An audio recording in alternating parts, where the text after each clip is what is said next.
Hey guys, welcome back. I'm Captain Foley. I am Connor Cookins, and we are revealed. Yes, we're going to be talking about one of the biggest reveals from the last episode, and that is the species that hunts the Kelpians, the Baul. Well, hunts.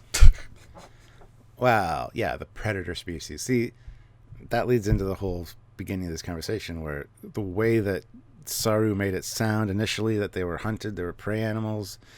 I always pictured them like running around fields like horses, wild packs of horses, the Kelpians, and they were being hunted by like giant figures or like wearing like bright orange and plaid hats with like the gun. And then it got ruined by the short, where they just kind of walk into a circle and get teleported away. But anyway, so yeah, we're going to talk about the Baul and that whole relationship with the Kelpians. And it just occurred to me as well, we've also demystified another part of it, which is why. So let's break it down. Yeah, so the Brian Fuller pitch for season 1, if you watch the trailers for the first episode, it's I was raised, my species can do one thing, sense coming of death. And it's like, it's not a very useful skill. It doesn't really help the show. And they forget about it very quickly. And then for the shorts, they decide to change the direction and give us very cleanly visually what it means. And as I said at the time, clearly they just used the props, costume setup that they were doing at the time of the episode 6, which meant it felt more big budget because they were just able to film for an extra day and have the same CGI team just make 8 or 9 more shots along with the ones they already made. And then we get a full episode, the big reveal of the setup sort of for this species, and now we know everything. And it's like, okay. I wonder what Brian Fuller thinks of his new species, the new alien race, that this is not totally what he intended to happen. I don't know. I don't think he cares anymore. I think he's long past caring at this point.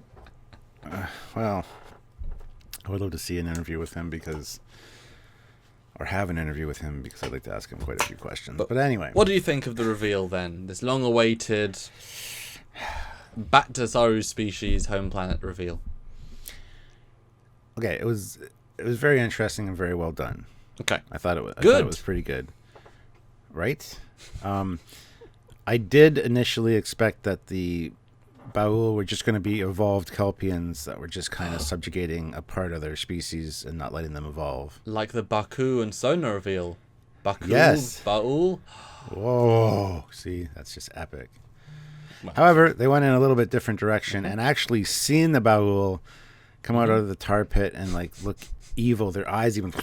Now I'm wondering, is that some kind of telecommunications device, that tar pit? Do they not actually look like that maybe? Maybe it was intended to terrify, because the Kelpians are a scared culture, or a scared species. Nobody's seen a Baul, or no Kelpian has seen a Baul in recorded history. So could it be that it's just like a big holodeck floor thing that like projects this image that's supposed to be terrifying? Because it seems odd that that's what they look like. I mean, their ship would be covered in goop everywhere, and well, maybe it's just like the reveal in TOS. Massive ship, big scary face, little man, yeah. Viserys all over again. I think the only reason to assume it would be really them is because when Saru uses his new instinctual death things, that there's a force field around the creature. So I'd assume that would be. Well, it could be that it's a force field holding the hologram in, or it's just hit the projection field. It doesn't mean it. Yeah, but 9 times out of 10 goes through holograms. I think anyway. That's the problem with visual cues. They're trying to tell you something, and so going something against the norm, it'd be kind of weird. And also, if those holograms are not see-through, they're more advanced than the Federation ones, and even though it's less advanced, even though the ship's more bigger. Didn't you think it was a bit weird that the Ba'u communicate, and it causes massive system malfunctions on the bridge? So you're saying the Ba'u are more advanced than Discovery if they can do that? Yeah, that's kind of the vibe I got, even though they only started warp invented warp like 20 years prior. Plus, the ships are ginormous, and they launch 10 of them, and you see Discovery surrounded by these 10 large ships. It just doesn't make sense, technologically wise. But well, again, the serious link, big for the sake of big. It's amazing when sci-fi has nothing else to go on when it comes to space design. They say, let's just have the enemy ships be bigger, and you ask why, and they're like, because bigger is badder. And you're like, have you met the Defiant? And they're like, what's the Defiant? And like, please go watch Star Trek Discovery.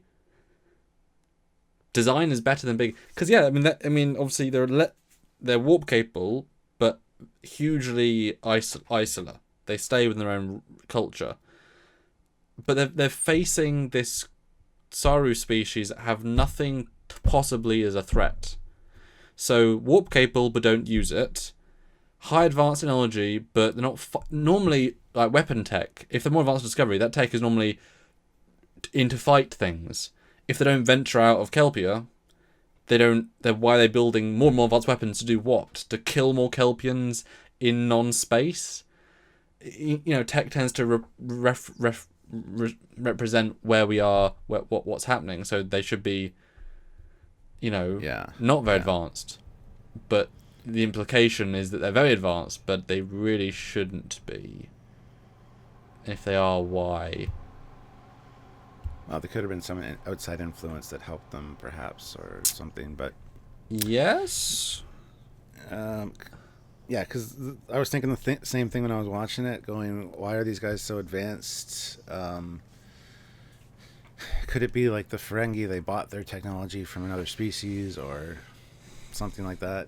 But now we're doing leaps that the writers didn't think of. We're just trying to fit it in, as opposed to what we're being shown. True. Like it would have been like you recall a similar payoff, but it worked. Was the Voyager episode where you see time moving very very fast from very very early to more advanced than Voyager, where these two massive ships come out and they tractor it away, but they're huge, not massive, and they clearly feel built for this one purpose, to tractor and get away. They're very specific, and you also saw them evolve over the course of a long time. That was a very good version of the situation. But these massive obelisks, there's no payoff to that scale. There should have been like teeny ships with massive, I don't know, because I get a sense that they focus on transporter tech and nationwide sensor tech. So if they have amazing jamming technology, and then they can beam through shields, but it's a really small ship, and they're all unmanned drones, because they use drones. That'd be a much more, dozens of small drones with that tech would be a lot more making sense than, are these massive obelisks piloted? Are they just scoop filled with, 50,000 creatures pressing buttons? Yeah, that's why I don't think that those represent the creatures personally. But yeah, I can buy it. Yeah, I don't know. It was a good reveal. I didn't expect them to look like that and be that terrifying, because that's pretty much nightmare-inducing for like a small kid or whatever, especially when the eyes just. So I didn't expect that. So that was cool. But like I said, then my mind immediately went to, well, maybe that's not their actual. That's not what they look like. They're just trying to terrify whoever they bring on board. Well, I appreciate how they felt very spindly, and therefore the whole point of the episode was that olden days time, the Kelpians were the top dogs of the planet, the evolved Kelpians anyway, and these creatures were the prey. I'm assuming the implication was they hid in tar pits to survive. That's where they evolved from, that sort of life they are, and Kelpians would, eat them when they were out and shoot them with these nerve darts or whatever. That's the implication. So they're spindly and they're they're not very good for eating, but they're some of the prey. Because remember, I remember they called out, there's no animals on Kelpia. Like, there's no prey animals. There's just Kelpians. A few birds we see, then roll. So it's a very binary system. So if the Kelpians are just eating, I guess, kelp and the Baul, it's like, there's not much meat on those bones, if they have bones. That's a good point, yeah. I'm sure they have fish and stuff as well, but anyway. Yeah. So I don't know. I thought it was a pretty good payoff actually to the storyline. I mean, it's cool how they tied in and kind of explained for anybody that didn't see it the short, The Brightest Star. They kind of did a quick summary of that as well. Well, it's funny, they wrote the short based on the episode they already wrote and probably were halfway through filming. So they were able to write a mystery knowing the payoff would happen. Which is why the short doesn't quite work, because there's so little information you can give in the short without giving stuff away. That's why the short felt very... This doesn't make a lot of sense, because they couldn't pull too much. Because now we know the Kelpians are being beamed away to be killed. Yeah. Well, the one thing that interests me in the short that was confusing was the fact that these pieces of technology randomly fall out from the Baul, and it was like a communications device. It didn't seem to fit with an advanced race that would allow that. Yeah. So I don't know how advanced they really are. They might just have the technology and not really know how to use a lot of it. Makes sense. That's interesting. So 20 years is not a long time, and it could be that they've acquired this tech somehow, either by purchasing it, having somebody provide it for them, or them finding advanced alien tech on the planet and just trying to adapt and use it. So I can't see them building large industry and stuff. All those ships. Exactly. Yeah. So I don't know enough about them, and I don't think they're going to revisit them at any time soon. They're going to be mentioned probably, but I don't think it's going to be something that's going to be ongoing. Because I would like to know more. I just don't think we're going to get that. And it's funny, the obelisks, all the tech was so smooth and low detail, and so to have a happenstance communication array fall off a smooth, efficient looking obelisk. It's like, so what, is there a hole at the obelisk at the top? Like, what? The whole short was dumb. I mean, and sorry we had to use it was dumb. But it's interesting, though. The whole point was that they got beamed away to stop the evolution process. And I'm guessing they just got killed. That's it. End of the cycle. It's just we kill them before they can grow to adolescence. There's no eating them. They're not a food supply. It is just to keep living another day. It's actually a much simpler plan than we thought. We assumed they were the cattle, because prey implies eating. Yeah. Prey implies a reason, but all it is we're just going to keep them down. But actually, in a sense, though, it's also merciful, because the Ba'u only ever kill those that happen to be going through the criminal puberty early. When we saw the dad, he managed to live all the way until parenthood and not go through it, whereas other people going through it really, younger. And so it's random, it's whatever, whenever. And by killing them, the Kelpians live in harmony. I'm not obviously supporting what they're doing, but from the perspective of the Ba'u, they're killing the threat, letting the children live, and the Ba'u get to live another day in their own home. They're not, they're allowing this coexistence of races, because they've seen that the Ba'u got, almost, if not, well, obviously not fully extinct, but almost fully extinct by them a long time ago, and that potential is there, and they're choosing not to extinct the Kelpians. That's important. They're still being merciful in their own way. We just assume there was more to it, Yeah. A tertiary, a secondary, thirdary purpose of what happens to them after the fact. I know where the Baul got their technology now. I just figured it out. Because you know how they say it's the great eye. Yeah. Or the watchful eye that watches them. Yes. It's the Illuminati from Earth have gone there and helped the Baul, and it's the all-seeing or watchful eye. That's it. I just figured it out. I thought you were going to say it was Sauron and Saruman, and they gave some technology to help the watching eye. Yeah. Point is, I'd like to see more of the Baul or hear exactly what they're like, because I don't think we've seen anything close to resembling what they actually appear like or anything like that yet. And I don't think we're going to, unfortunately. So they've kind of served their purpose, haven't they? Yes. And I bet the Saru who he is now, fightier, weaponier, that's there for a purpose in the greater plot. He's gonna have to fight somebody and win. He's gonna have to, he's gonna have to beat up Khan by punching him in the face. Oh wait, that was Spock. Sorry. You know what I mean? That's gonna play some part, because otherwise it's like, oh, is the Saru storyline done? Is it just the story about him evolving? Is that the storyline? It's a bit like it needs another payoff, And obviously the whole, I mentioned this on my big review, but changing without consent every creature on that planet into an evolved life form, which I think was absolutely insane and a bit unbelievable. That Saru, it took multiple hours of agony. It took them about 15 minutes. Well, that's because they ramped up the voltage, as it were, the frequency. So why can a starship do that if obviously the creature orb wasn't intending to do that? I guess it was a byproduct, but it seems weird that it's that easy. I mean, it is that literally just a signal to their brain makes them evolve.